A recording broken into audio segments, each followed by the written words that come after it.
That is great. So how do you separate the passion and the business when you're building? I call this, you're building a passion driven business, right? So how do you balance the two of saying like, okay, now the passion is getting ahead of the business, or the business is getting ahead of the passion? So like, is there a balance, or there is never a balance? It's either one is leading and the other is following, or they just, they just change places.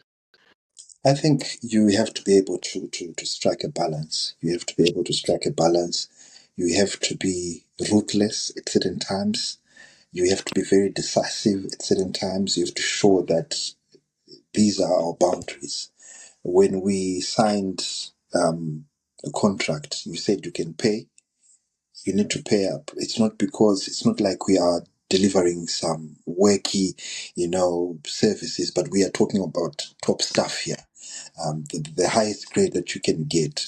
So I have been put in that position where in a way, it's so difficult to say no to someone, but I've managed to strike that business, that code well.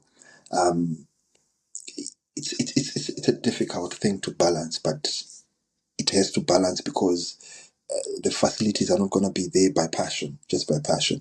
There is money involved in it. The cricket equipment are not going to be there because I love cricket so much. So that will just produce cricket equipment. Money is involved in that. So for that to happen, you have to be able to strike that balance. Otherwise, the ship will definitely sink.